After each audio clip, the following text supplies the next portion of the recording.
બાપા સીતારામ બધાને દિલથી બાપા સીતારામ. તો મિત્રો આપણે તો પ્રોગ્રામ અત્યારે પૂરા થયા છે તો હવે થોડુંક ઘરનું કામ કરવાનું છે. આ રૂમને થોડોક અધર લેવો છે અને કડિયાને બોલાવ્યા છે. આમાં ચેનલ નાખી દેવી છે. આ રૂમને અધર લઈ લેવો છે. કડિયાને બોલાવ્યા છે અને આ તળિયું નાખવું છે. આ મકાનમાં રેતી આવી ગઈ છે તો હાલો આપણે હવે કડિયા આવે જે કામ શરૂ કરી દઈએ અને કાલ પછી ભીમ અગિયારસ થાય છે એટલે ભીમ અગિયારસમાં પણ આનંદ કરવો પડશે, કેરી લેવા જવું પડશે. તો ચાલો આપણે કડિયા આવે ત્યાં થોડીક તૈયારી કરી રાખીએ.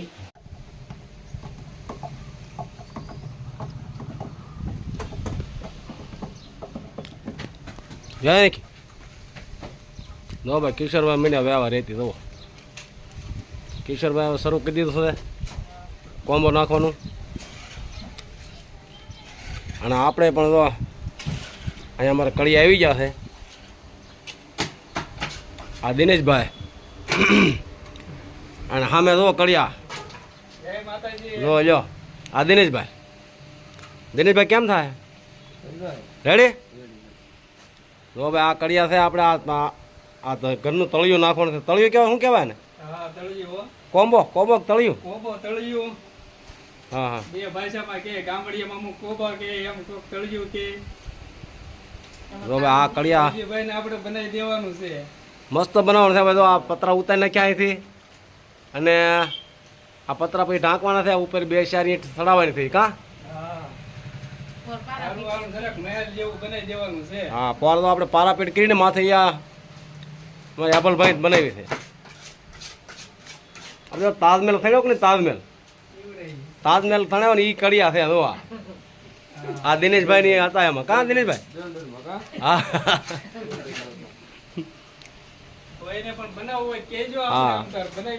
એમાં કઈ ઘટે નહીં. જોવો તમે હા દાદરા ઉપર ટીંગાડી દીધો. હવે પછી હેઠ ઉતારી દેવું ને તળિયું થઈ જાય પછી એમ કાંઈ વાંધો નહીં.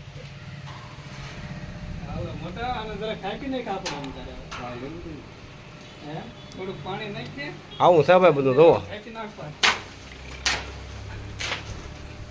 કાનાભાઈ કેમ લાગે તમને? હે ઓકે તમને કેમ લાગે? તો સા મેકો બરાબર હોય તો એમ સા બનાવી તો સા બને પી. ત્યાં જો એબલભાઈ ની આ એક સટ્ટો બનાવી નાખ્યો છે અને આગળ તળિયું નાખી દે. હે બા હા કામ બહુ સારું છે પાછું. તો કામમાં કઈ ઘટે જ નહીં. પારાપીઠ ને એવું કેટલું કરી દીધું. બધું બહુ મસ્ત બનાવ્યું છે. તો એટલે ઓળીને વાટે જ હતા એ આવે પછી આપણા કામ આગળનું છે બધું. હાલો હું સા બનાવી નાખું બરોબર. હાલો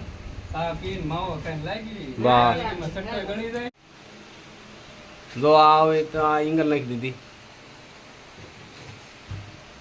આ પતરા થડાઈ દીધા. જુઓ 4 ઈંટ અહીંયા પાછળ થડાઈ દીધી. જુઓ હવે આ જે ખાલું છે ત્યાં છત્રી બનાવે છે. છત્રી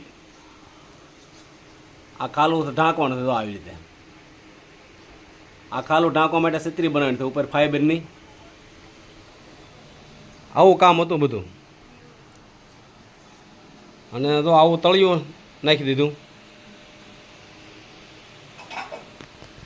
આ રીતનું કામ હતું ભાઈ. તો હાલો મિત્રો બધું કામ પૂરું થઈ ગયું છે. તો આજ છે 11 તો જવું છે કોળિયાક. રીના કહી દઉં કે દેખાડો કરે છે કોળિયાક જવું છે. તો હાલો રીના મારી વાટે છે તો કોળિયાક જઈ આવી. કોળિયાક જાથા અને કોળિયાકમાં રીનાની હાડી આવી ગઈ ગાડીમાં. હાડીના 3 કટકા થઈ ગયા. જો પડ્યા વાત તો ભીમ અગિયારસ થઈ જાત પણ કમનસીબે પડ્યા નહીં એટલે ભાગ પાંહરા આપણા.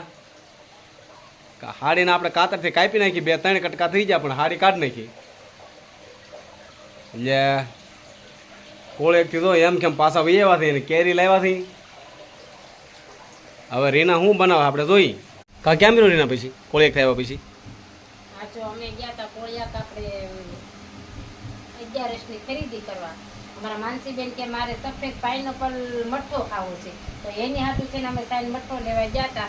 તો રસ્તામાં મારી હાડી આવી ગઈ, હાડીના 3 કટકા થઈ ગયા. બોલો, એ તો ભાઈ પ્રમાણે કાંઈ થયું નહીં. અને જો હવે અમે પૂરી બનાવવાની છે.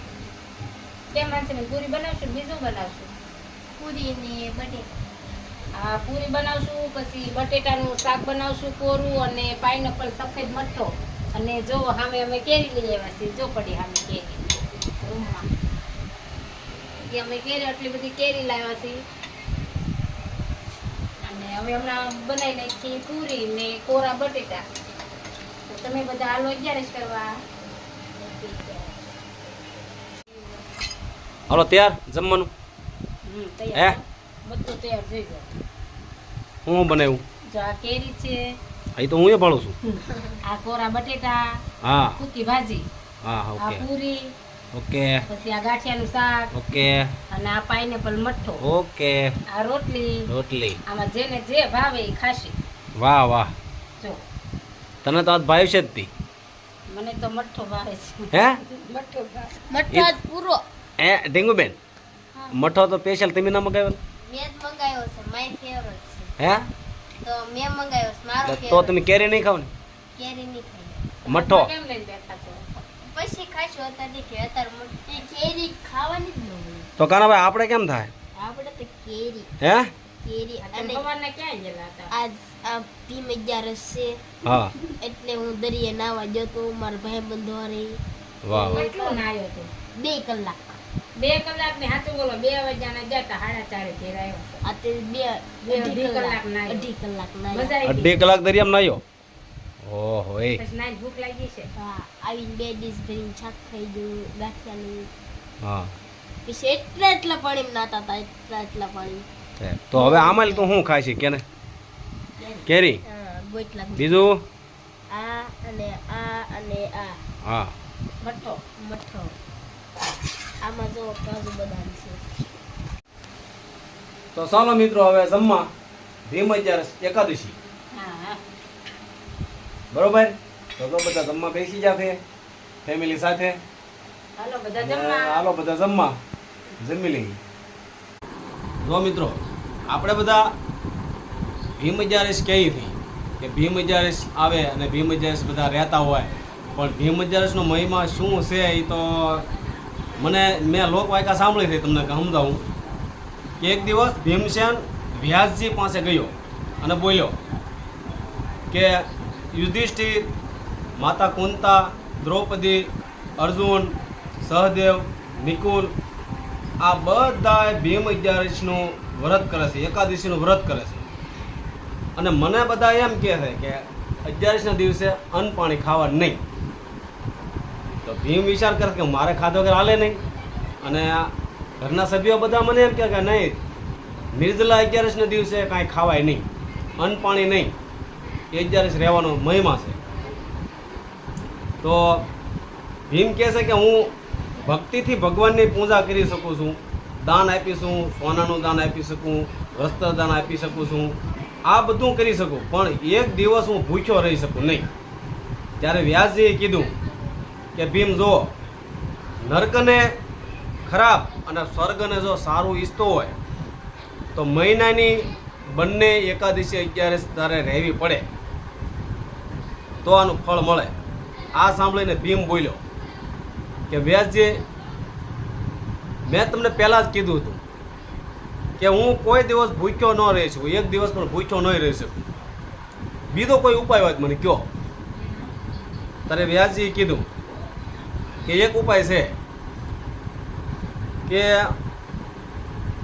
એનું કારણ હતું કે ભીમ છે ને ભૂખ્યો નહોતો રહી શકતો. કારણ હતું કે ભીમ કે મારા પેટમાં યજ્ઞનો વાસ છે, એટલે હું કોઈ દિવસ ભૂખ્યો ન રહી શકું. જેટલું વધારે ખાવ એટલું જ મારા માટે સારું. ભીમ કે મને બીજો કોઈ ઉપાય બતાવો. ત્યારે વ્યાસજીએ કીધું કે વર્ષે જેઠ મહિનાની 11 આવે છે, એ 11 નિર્જલા 11 કહેવામાં આવે છે. અને નિર્જલા 11 રહેવી પડે, એનું વ્રત કરવું પડે. એ 11 તું રે અને સમસીમાં જેટલું પાણી આવે એટલું જ પાણી લેવાનું એક સમય. આખો દિવસ નિર્જલા 11 રહેવાય નહીં. અને દાન પુણ્ય કરવાનું, જેટલું પોગે એટલું દાન પુણ્ય કરવાનું. આવી રીતે તું જો 11 રહીશ તો તને 12 મહિનાની 11નું ફળ મળશે. એટલે ભીમ આ 11 રહ્યો હતો, પાંડવો પણ રહ્યા હતા, દ્રૌપદી, માતા કુંતા બધાએ આ વ્રત કર્યું હતું અને આ વ્રત બધાએ રહ્યા હતા. પણ નિર્જલા 11 કહેવામાં આવે છે. શું? નિર્જલા 11, એટલે અન્ન પાણી લેવાનું નહીં, એ 11 કહેવાય. એ માટેથી આપણે બધા 11 રહીએ છીએ અને 11 આપણે ઉજવીએ છીએ. આવો હતો 11નો મહિમા.